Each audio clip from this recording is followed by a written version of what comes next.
ang 5 pounds po ng bansang Syria. May taong 1416 sa Islamic calendar at 1996 naman sa Gregorian calendar. Yan po ang topic na pag-uusapan natin pagkatapos lang po ng aking maiksing intro.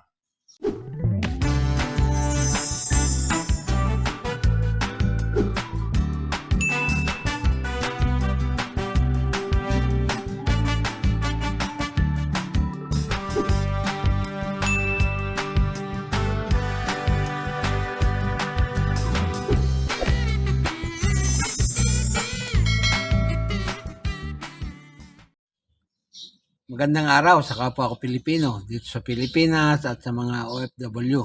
Saan man pulo kayo ng mundo naroon, magandang araw sa inyo. Sa lahat ng kabarya at kapwa kolektor, sa lahat ng mga senior citizen at mga silent viewer, maging sa mga kaibigan natin dyan, magandang araw po.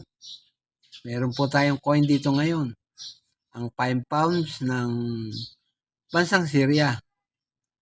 Pag-usapan po natin. Sa harapang bahagi po ay makikita natin ang coat of arms ng bansang Syria. Yan po. May isang hawk na nakabukang pakpak.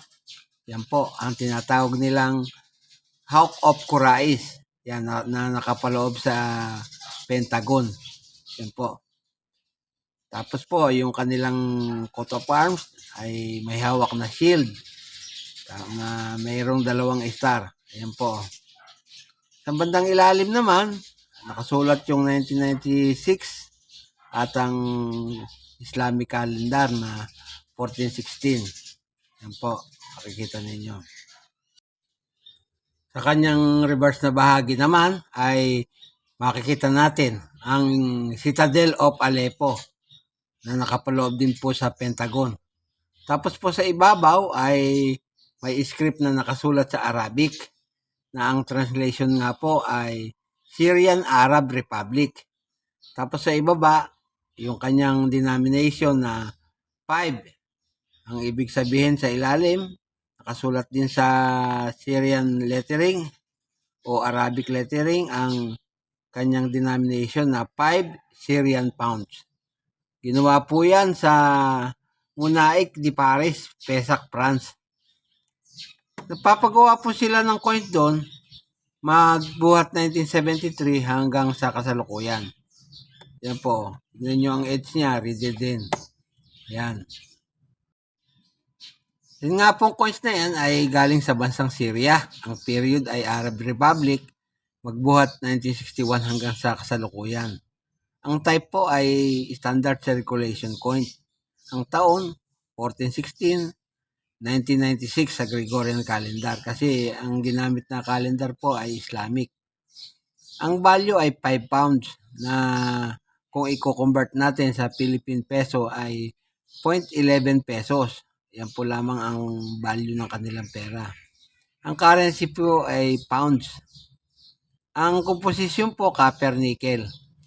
Tumitimbang po ng 5.01 grams at diameter na 24.4 mm. May kapal po na 1.42 mm. Medyo manipis. Round ang hubog niya, makikita nyo naman. Ang technique na ginamit ay milled, middle alignment ang orientation. May number po na number 1067 at reference number na 123, SKU number 59. Noong pong taong 1996, ang kanilang bansa po ay nagpagawa ng 74 million na piraso ng coins na yan. Dito po sa numista, may mga presyo na po. Ang good po ay 16 pesos. Ang very good, 28 pesos. Ang fine, 30 pesos. Very fine, 33 pesos. Ang extra fine ay 60 pesos. Ang almost uncirculated, 78 pesos. At ang uncirculated po ay 120 pesos.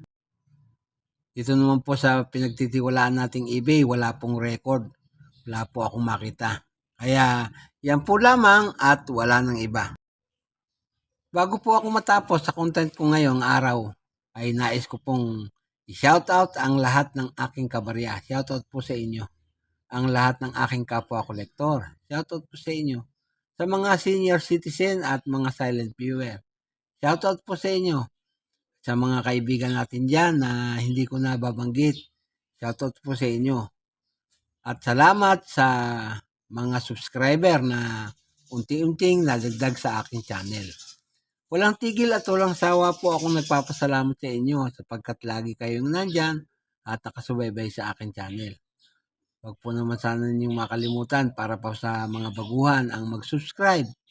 Kasi kung bago kayo sa aking channel, mag-subscribe na po kayo. At huwag niyo rin pong kalimutan na pindutin ang notification bell para lagi kayong updated sa tuwing may bago akong content.